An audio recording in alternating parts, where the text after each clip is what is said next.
It's my pleasure to introduce Bill Fontana, who, you introduce some people and their resumes are just so vast that it's hard to know where to start. But he is exhibited at the Whitney, the San Francisco Museum of Modern Art, the Museum Ludwig, Cologne, the Post Museum in Frankfurt, the Art History and Natural History Museums in Vienna, the Tate Modern, Tate Britain, London, the 48th Venice Biennale, and many more. And I'm sure I'm starting to just sound like I'm throwing out names of things randomly, but this is somebody who's got a long and extensive and amazing pedigree of exhibitions.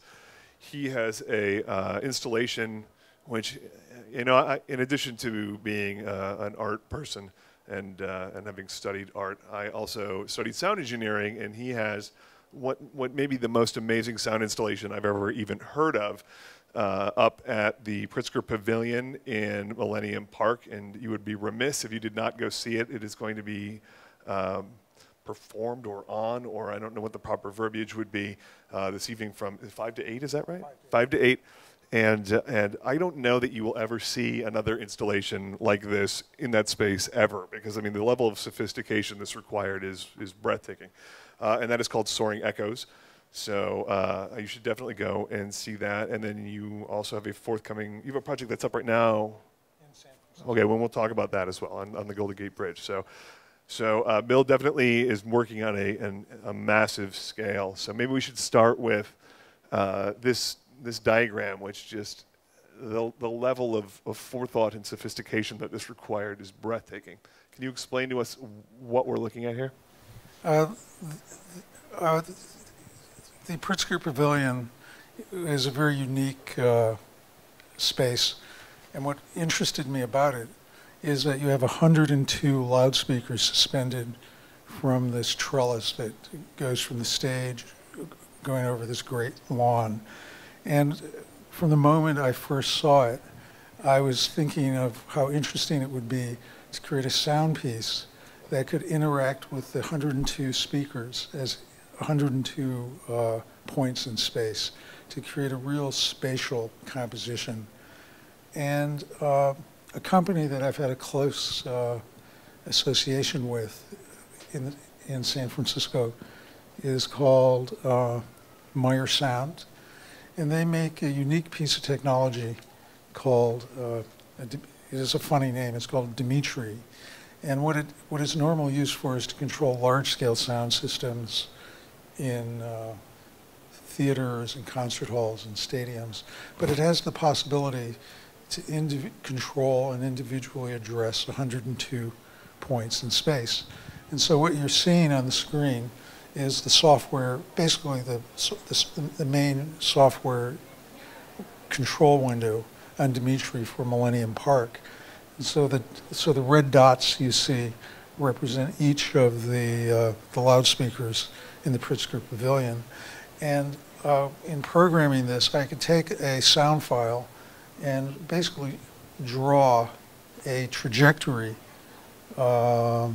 through this matrix and create multiple trajectories, so sounds and layers of sounds are floating and moving in the space. The language of sounds that I used for that were inspired by some different situations. Some of them are inspired by the sort of transportation history of Chicago. Some of them are inspired by natural sounds that you might find in this environment. I did a lot of recordings of underwater sounds in Lake Michigan and the Chicago River. I also made some interesting recordings in this place where they trade commodities. What's that called? Exchange? The stock exchange? Board of Trade. What they Board said, Board of Trade. Right.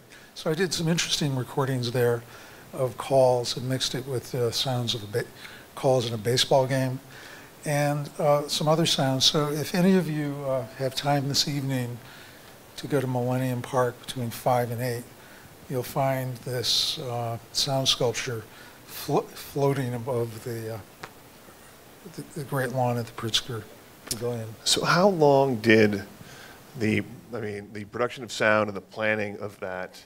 Did you come to did you see, so when you were, like you first hit the idea, did you see the pavilion and say, wow, that'd be a great place to do a piece, and then start to address the technical problems? And then, you know, what was your process with this? Well, I think this project happened in fairly unique circumstances. I was a visiting professor at the School of the Art Institute starting in January. And I'd never done anything in Chicago, and I really wanted to kind of do something besides teach a course. And the person who was responsible for my being able to teach this course at the Art Institute, Bill Sick, had suggested maybe thinking about Millennium Park. And I immediately looked at the Pritzker Pavilion, and I thought, because there's an existing infrastructure there, I might be able to do something by the time my course at the Art Institute finished. And so through that sort of lucky combination of circumstances, it was actually possible to have the piece premiere during the graduation at the Art Institute last May. But there was a lot of field research, a lot of recordings of sounds in this area. I got some students involved in assisting me for some of that. And then I was very lucky with, the Meyer Sound would bring in this Dimitri system to make it possible to, to control it. How do you even begin to address 102 separate channels? How do you control? So we've worked with many a sound installation over the years and edit audio all the time, but 102 different individually addressable speakers over a 3-hour experience sounds totally insane to me to even wrap my head around. Well, what makes it sort of manageable is if you look at this window, it sort of takes the 102 points of space and puts them on an interface that's very user-friendly, and so my working process was, first of all, to record and edit and premix all the sound files that I wanted to use, and to sort of make, I had a Dimitri system in my studio, so I was able to test out a lot of ideas about how to mix and spatialize the sounds. So I bring all these sound files to Chicago and load them up onto Dimitri, and created a sound piece in 7 movements. It was like a symphony in 7 movements, around 7 different sort of sonic ideas. And then taking the elements of these mixes, which each mix probably had as many as 24 different sound files in it, and to take each sound file individually and create a kind of choreography for the sound, moving through these 102 speakers. And the way you would work with this is you basically would assign what in the audio world is called a bus, which assigns a sort of output number to a sound file. And you just by hand really draw a trajectory through this space map and save it, and then build up layers of these saved trajectories, and then ultimately create a cue list. So you addressed a little bit of the Chicago-specific sound you bring into this. Can you tell us what you brought from your own archive? I guess because I had some limits of time, because I didn't really formally get the go-ahead to do this project until the beginning of March. And I knew that I had a target date of the middle of May to premiere it. So it's a short turnaround. So I mean, I do have a large, archive of sounds, because I've been working for about 40 years doing this, and I looked at things that maybe would have been missing, kind of sounds that might have been missing in Chicago. But as much as possible, I tried to have as many of the sounds as possible come from this area. Well, that seems like, from reading about your work and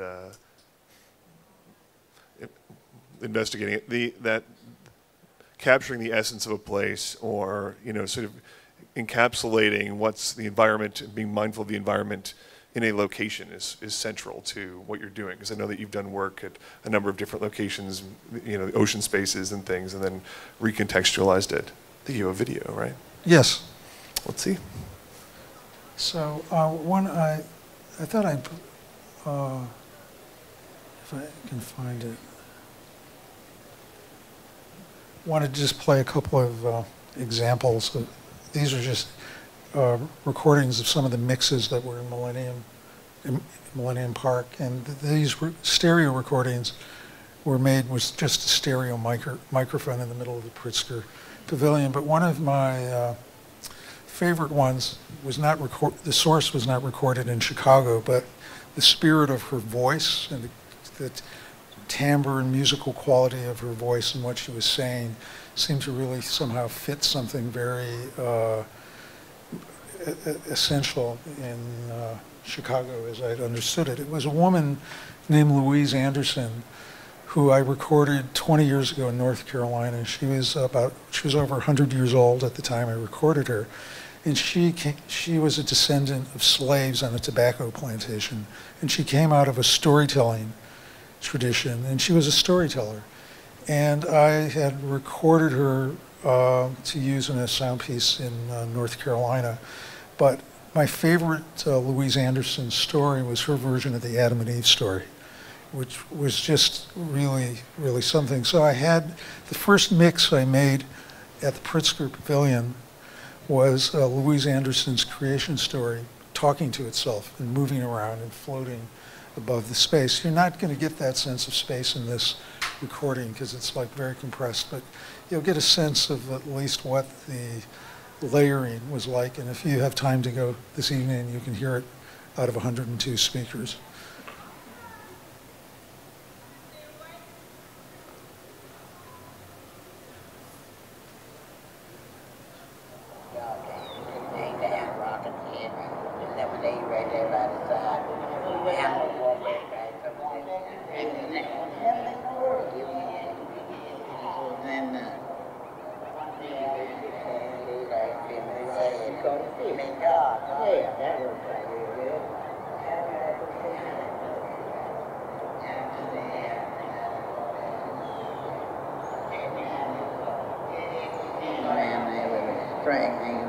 We called a fit.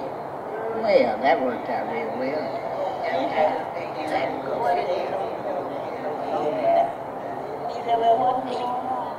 So then, I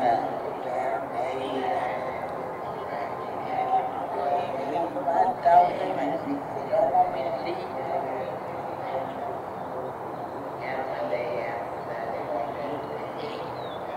And Adam was so playing around there with a string hanging there.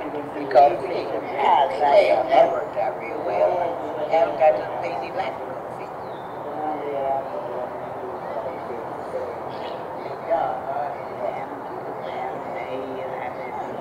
I got to put down on my hand. Come on.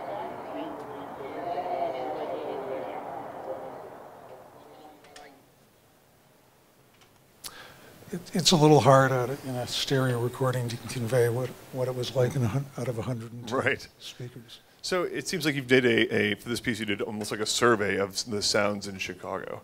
You captured really like the list that you described is sort of like a, you know, if you're going to try to describe Chicago to the Martians, you know, you capture all these sounds and say, this is this environment, this is that environment. Well, I don't think it was quite as didactic as that. I think with the sounds I was using, I mean, to me, sound has a kind of, I hate to use this expression, but to me, listening to sound and the kind of emotional qualities that sounds have also a kind of almost spiritual dimension to them. And so I don't think I was looking to make a kind of an acoustic tourist map of Chicago. I think I was more interested in conveying what I experienced as some kind of primal feelings about Chicago, and somehow a combination of sounds that somehow touched some kind kind of emotional, spiritual, acoustic, essence of Chicago. I think in some ways my favorite mix of sound was the one that was inspired by transportation, because you have this incredible history of railroads here and boats, and so I spent a lot of time making railroad recordings and recording ships in the Chicago River. The ships I recorded in the Chicago River, I recorded with hydrophones, so I could hear the sounds of the ship engines underwater. And I'll play you a little bit of this. And again, I mean, you really need to hear this out of 102 speakers. This is just a stereo binaural recording, but you'll get a sense of what a little bit. Website.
So, if this wasn't enough in terms of planning and sophistication and complexity, you also have a piece installed on the Golden Gate Bridge that's up currently. I do, yes. And I can show you that. You like to work small. What? You like to work small. I'm kidding.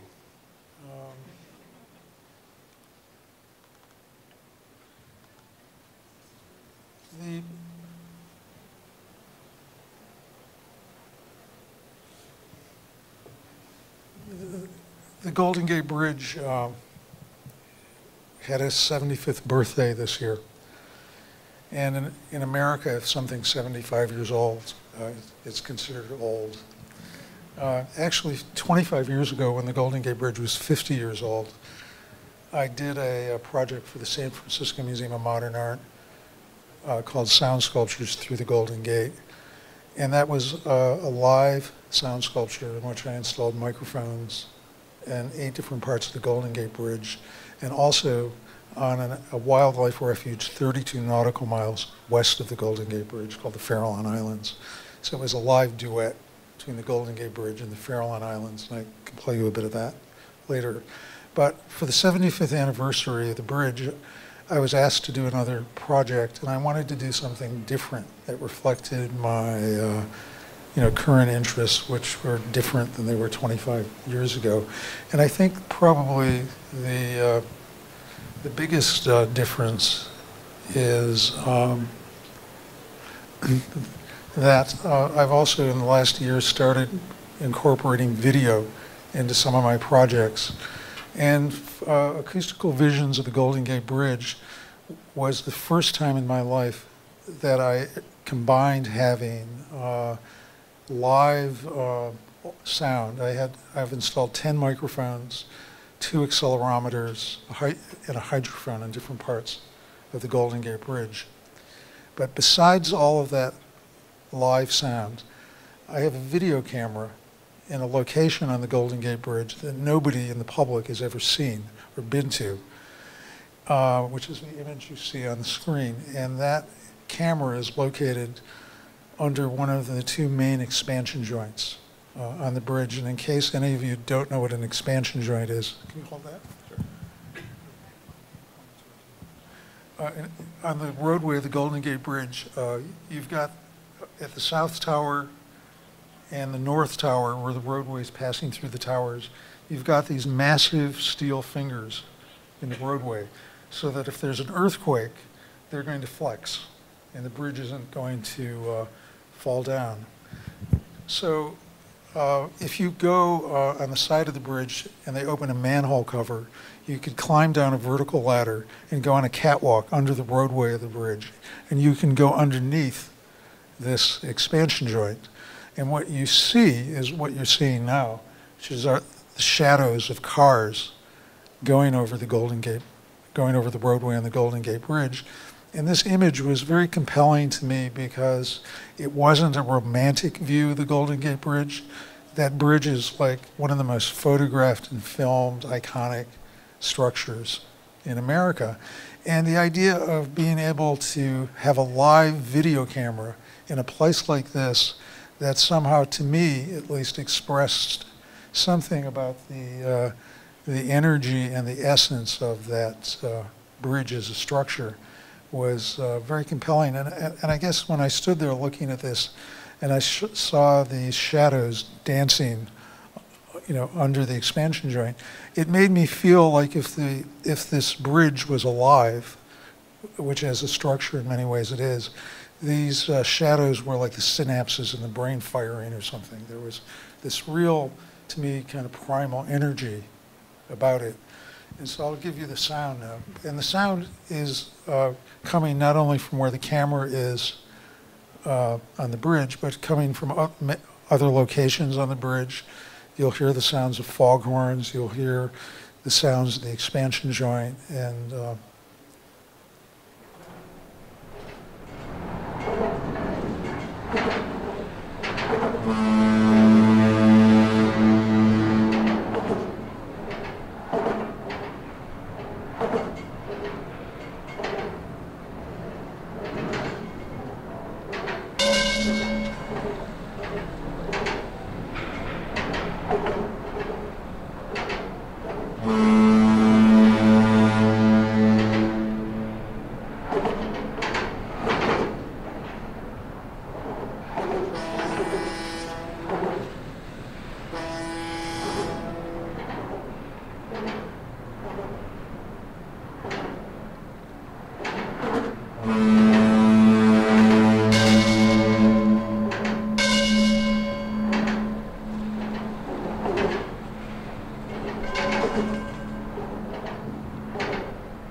So I can't imagine they just let people climb in manhole covers on the Golden Gate Bridge and do art pieces at random, even in San Francisco. What was the process of getting permission and getting asked and developing this piece? Well, I have a history with the Golden Gate Bridge because I'd done a project there 25 years ago. And some of the people that I worked with then are still there. In fact, the guy who was the electrician that I worked with in 1987 is now the electrical superintendent of the Golden Gate Bridge. So the fact that I had that history and had already worked on the Golden Gate Bridge was a huge asset to me. So somehow they had a certain comfort level when I went back to them and told them I wanted to do this project. It took a lot of time to negotiate actually getting permission for the specific locations on the bridge, especially the video location, because one of the problems the Golden Gate Bridge has is suicide. You know, there's a lot of suicides, unfortunately, on that bridge. So it was really important that a camera on the bridge would not be in a place that it would witness a suicide. That was one issue. And also they were very concerned that a live video camera wouldn't be in a place that would in any way compromise the security of the bridge. But I mean, when the piece was finally installed and finished, the guy who's the electrical superintendent said to me, which was really great, he said, well, now you've done it when it's 50 years old and 75 years old. Do you think you'll come back when it's 100? I'll be 90 years old when it's 100, so it's my goal. So, Bill, what prompts the move from sound to sound and video? This is something that happened in the last 4 or 5 years. Partly because in my working process making field recordings, my field recordings are sometimes very elaborate setups. I will usually set up multiple microphones and really approach recording a sound in the environment the way a sound engineer might approach recording a symphony orchestra or something. A lot of them are very calculated, formal recordings. And I found that once these recordings are set up, I have to be absolutely quiet, because the slightest sound I would make would become part of the recording. And I found myself just sort of staring at something. And then I thought some of the things I was staring at were interesting. And so I decided to have a video camera stare with me at something while I was listening. And so that's how the interest in the video started to evolve. And then I also came to realize that doing a sound sculpture in a place like the Pritzker Pavilion or the Punta della Dogana in Venice or the Turbine Hall of the Tate Modern, the architecture and the physical context creates something that's very focusing. But if I want to have an audience for some of this work outside of these spectacular physical situations, the use of the video element with the sound sort of creates a kind of physical context for someone to sort of get into the sound. I regard the videos really still primarily as sound pieces, but the video is like a portal to kind of get into it. Now, Bill, you are one of the most storied sound artists in the world, student of John Cage. It took you like 30 years to decide to share with us what you were seeing while you made these recordings. Well, 2008 was the first one I did, and I started working in 1968. You know there were video cameras before now, though, right? Yeah. It just seems like a long time to wait to share that with us. Well, I mean, it just gave me something else to do. Keep the hands busy. I get it.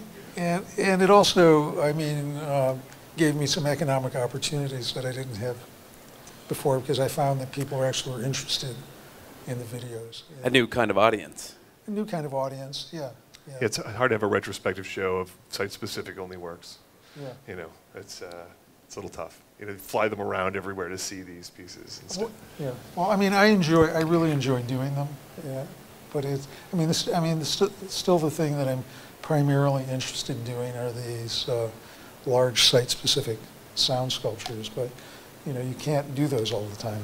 And in the meantime, it just gives me something else to do. But the video for the Golden Gate piece is so, I can't imagine the audio without it. It's so directly tied to it, and it so complements it. That do you envision, like, is that audio piece could it conceivably be a separate entity? I mean, the video really the audio piece from this. Yeah. Yeah, it could be, especially if you were to hear it out of 12 channels of sound. You know, which is how the sound actually is done.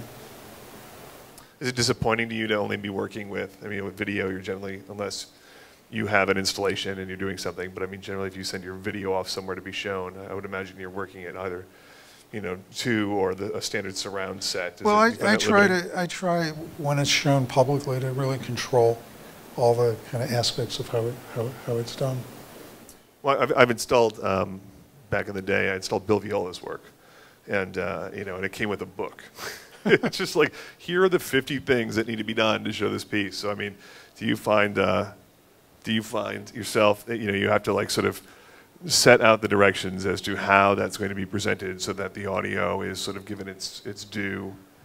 You know, I find a lot of times with video work, you know, the audio is sort of an afterthought when it's presented. And sometimes, you know, I know that artists who work is very audio heavy, you know, you're sort of like, there's something running it out of like a crappy mono speaker or something. So I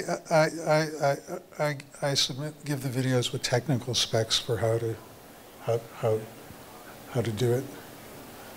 This is an interesting problem that, you know, painters don't have to face, right? Like, I think that installation artists and people who have sort of more complicated technical things, in looking at the legacy of their work, have to sort of really spell it out so that down the road people are presenting it properly.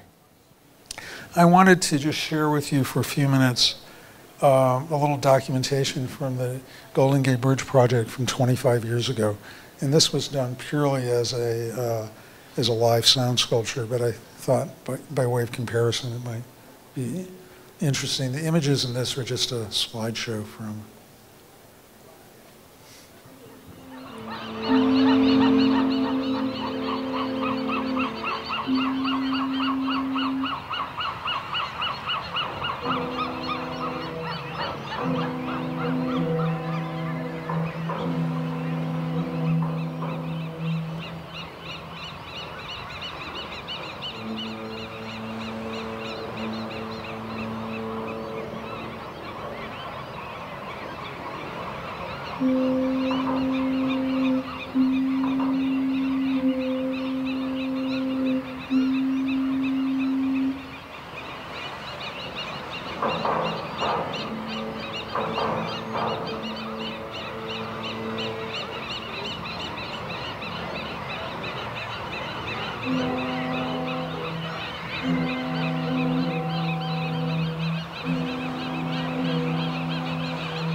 You know, it's an interesting time in terms of artists doing sound work. I mean, I don't want to, like the sort of cliche conversation about the internet, obviously, in terms of distribution, but and historical, like sites like UbuWeb that have like lots and lots of recordings and examples of things that would not have been available easily otherwise. I used to troll record stores in New York looking for artist recordings, and then now I could just get online and get them all in 10 minutes. Sigh. Anyway, but I mean, I remember when I first moved to Chicago in the early 90s, as an artist that was interested in doing sound work, you know, I stumbled upon a place called the Experimental Sound Studio. You would go there and use their equipment, you know, editing tape with a razor blade and tape. Where was this? I was on the north side of Chicago. It was not a part of the School of the Art Institute, but associated. A guy named Lou Malazzi. Nice guy, you should meet him. Anyway, and now, you know, my iPhone has got more fantastic stuff, like pro quality audio software on it, that I spent $11 on sum total than recording studios I went to in the 90s. I mean, now, and you know, in terms of like field recordings, I mean, the high quality binaural microphones are now like completely reachable. You know, we record the show on Marantz and Tascam digital recorders. Suddenly, all of this technology that would have just been inconceivable even 10 years ago, you can have these high quality opportunities. I mean, I think it's exciting that I think sound artists have now, it's not so darn hard to do a recording, you know, and it's not so, you're a lot less encumbered when you go to do these things. But, you know, when I think back about my own history when I started out, you know, I knew John Cage very well and was really influenced by him. And I did start out actually as a composer. But what I became interested in was how the act of listening is a way of making music. Because it seemed to me that one's ability to be in a situation and start to recognize patterns of sound around you and sort of construct them in your mind in a coherent way was a way of making music. To me, was a way of making music and composing music. So I became interested in sound recording, field recording, as a way to kind of investigate that kind of experience, to document it when that happened. And then in the early 1970s, when I was a guy in my sort of mid-20s, I was really lucky. I was in Sydney, Australia, because I followed a beautiful woman to Sydney then, and I didn't know what in the world I was going to be doing in Australia. But the ABC, the Australian Broadcasting Company, was creating its first FM radio stations that were going to go into operation, and they were really interested in sound, especially stereo sound. And I had a small exhibition in an art gallery in Sydney. It was a little sound exhibition, which was a very unusual thing to be doing in Sydney in 1973. And he said, what do you think would be interesting to do with radio? And what I wanted to do, because Australia was very exotic to me, the birds were totally different and the sounds were all very new. I wanted to record what Australia sounded like. So that's what I proposed to him, and that's what he let me do. So for 5 years, I was a hired listener, and I had unlimited resources to go wherever I wanted in Australia to record whatever seemed, interesting to me. And it was really kind of an amazing kind of time for me, because it really helped me kind of develop my craft and my kind of thinking.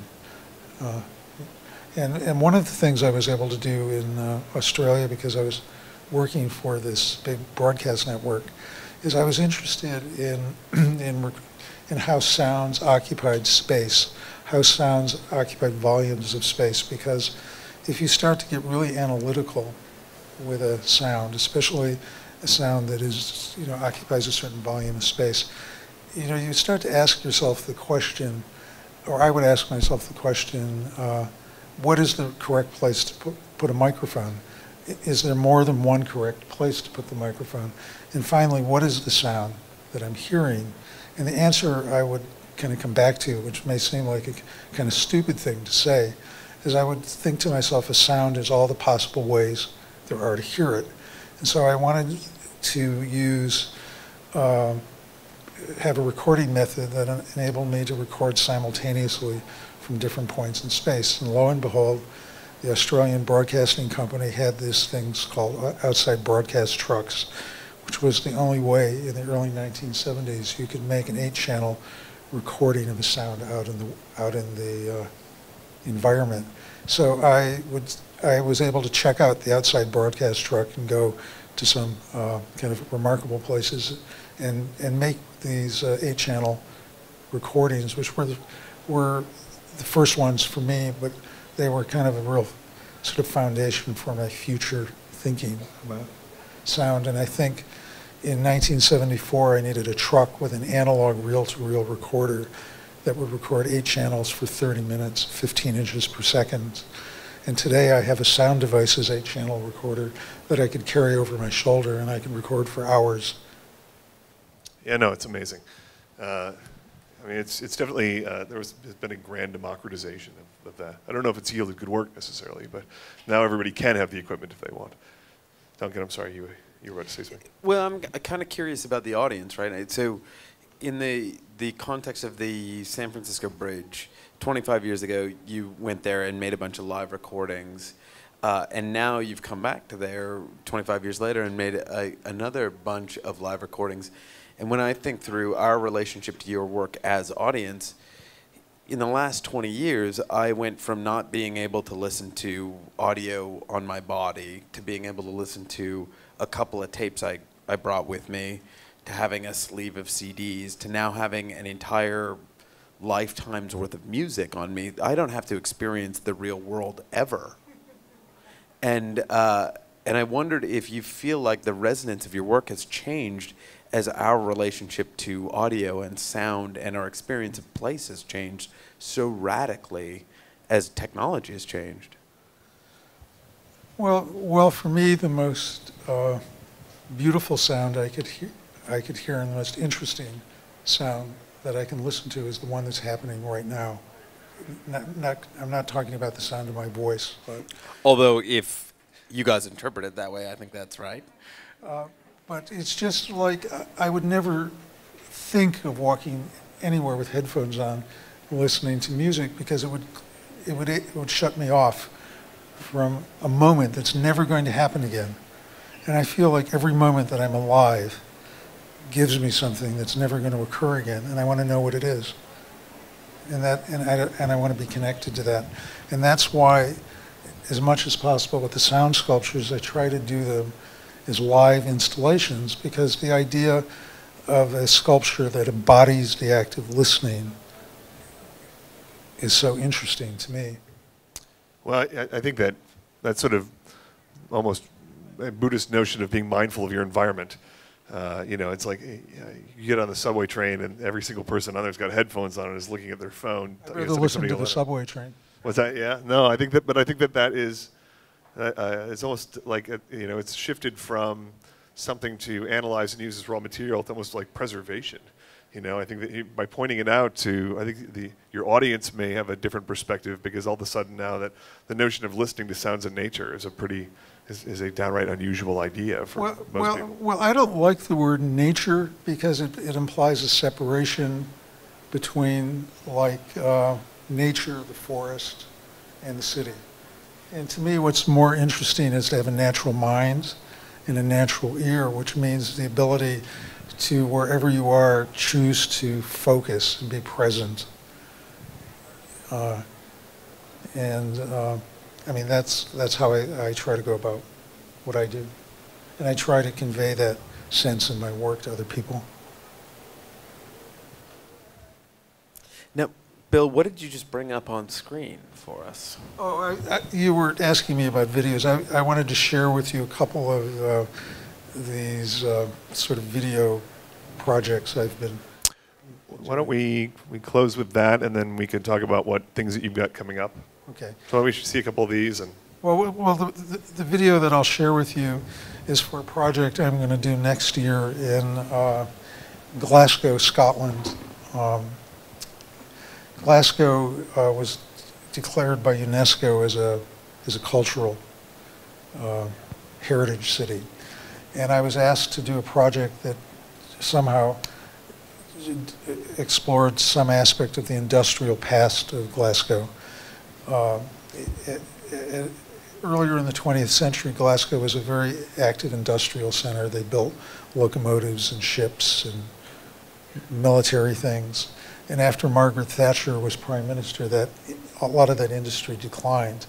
And one of the remnants of that industry was a really beautiful crane built in the early 20th century that was designed to lift railroad locomotives onto barges in the Clyde River next to the crane.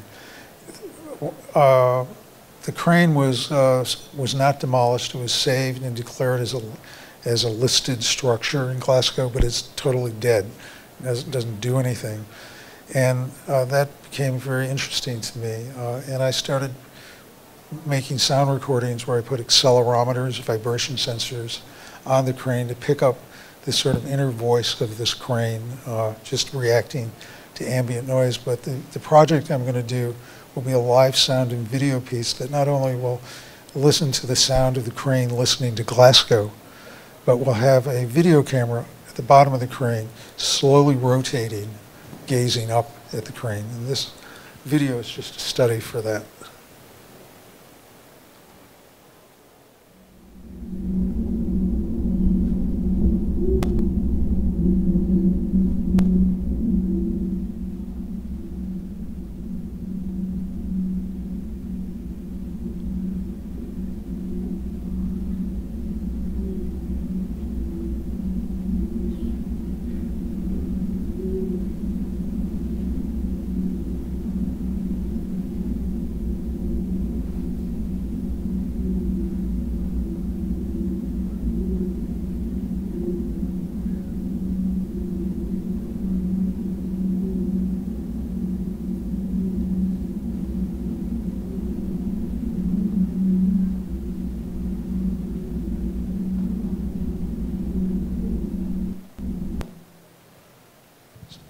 So, And do we want to take any questions or anything like that? yeah, that sounds like a good idea.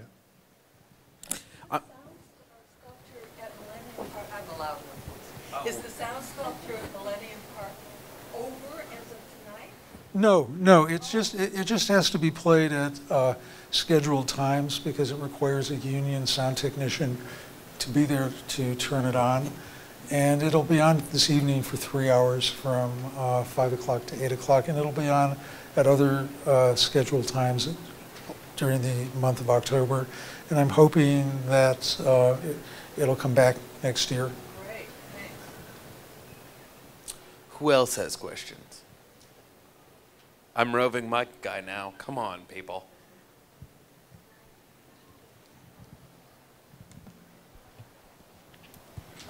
Bill, I'm curious if you could talk to us about the way that you included students in the recording process for the Millennium Park piece. And I'm wondering if you've worked with assistants in the past or if this was a new experience for you while you were here in Chicago. It wasn't a new experience having assistants, but it was the first time I'd ever had students actually assisting me on a specific project I was doing, and they were wonderful assistants to have. It was a highlight of kind of working, with the Art Institute. Anybody else? Hey, Bill. So I have a question about your sound recordings before video. So I guess you were going to these fields and wherever places where you thought it was interesting, and then you would sit there for hours with recording equipment. So I figured that you would probably be maybe meditating amongst other things. So I was wondering how much of your process is a meditation, I guess that's what I'm asking.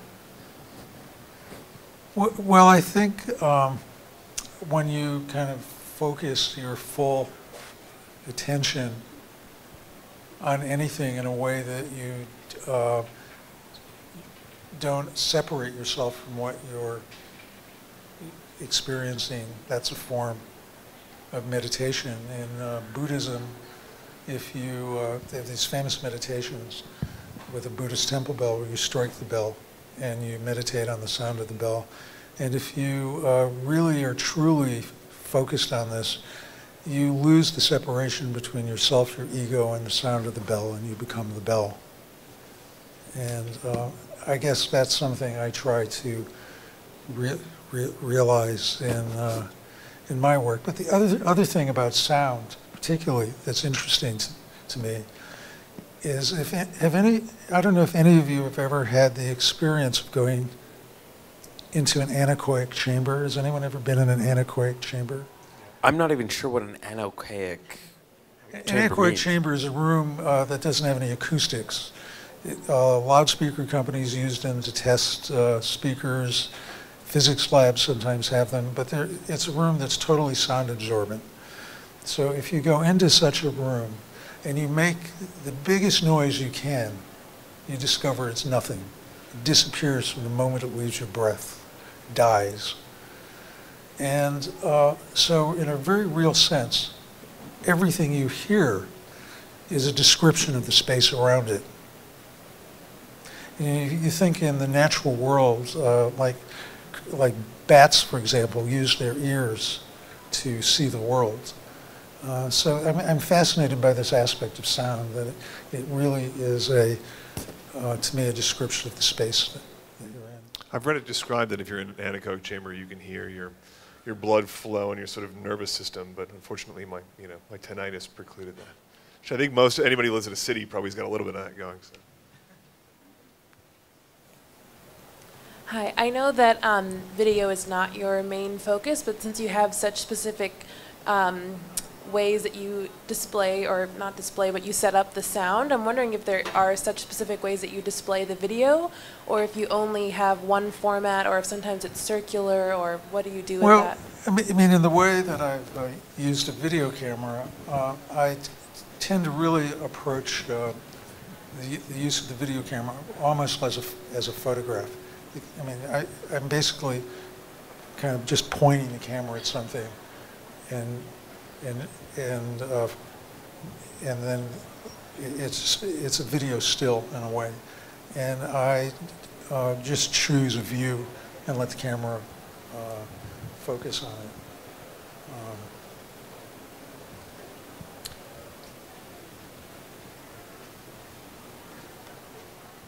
And I'm not sure if this is more of a question or a revelation, personal revelation as I'm sharing here. But Bill, what I was so intrigued with is really the curation of the volume of sound in terms of hearing what we hear today and what we'll hear in Millennium Park, and with the equipment aspects, but for the listener in terms of the actual volume of sound, and choosing that volume when it's being portrayed. So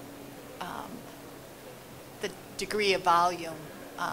Well, and if you go to Millennium Park and hear my project, what you'll find is that the way the sound is mixed has transparency built into it, because I'm interested not in overwhelming Millennium Park, but framing what's there, so that the sounds of the airplanes, the sirens, the birds, people's voices, there's space for them to be part of the mix. It's not designed to overwhelm the space as much as to kind of make, in a way, invite people to listen to what's there. Isn't it interesting that volume is a word that describes an area of space and the loudness of sound in the English language? I'm sorry? Volume as a word, right? It's like this room has volume, your cup has volume, but it's also used as an expression of the loudness of a sound. It's an interesting dichotomy in terms of that word. Yeah. Sorry, just pointless anecdote. Anybody else? Thanks a lot. We appreciate it. Did you have a question? Yeah. Sorry, I have a lot of questions. Just one more. So I was wondering if maybe you could tell us a bit of an anecdote of you with John Cage, perhaps something that you learned directly from him, maybe? I don't know. I'm curious about your experience. Well, my relationship with him ended up really being a lot of chess games. That's mostly what It's a fantastic chess partner. Well. That's mostly what we did. And he was a person who hated to lose. And when we played chess, if I started winning, he would start talking to me. So in the end, are you declaring, Bill, that you just let John Cage beat you a lot at chess? No, but what would happen is if I was winning, he'd start talking to me. Bill, what are you doing? What's happening with your work? And if he was winning, it was silence. Did you get good advice? Did you just let him win so you get good advice? No, I really No, he had to beat him to get good advice. He only talked if he was losing. So, well, John Cage's voices, that there's a really good 8 CD set of John Cage's. I don't know if they're lectures or diaries, or it's hard to explain really, but and all the volume and panning is set through indeterminacy. So, but his voice is so like kind of musical and kind of drony and like, you know, it's good if you can't sleep. And he's a fascinating guy. And a great guy to fall asleep to, I guess. Hey. Thank you. Thank you Bill. very much. We appreciate it.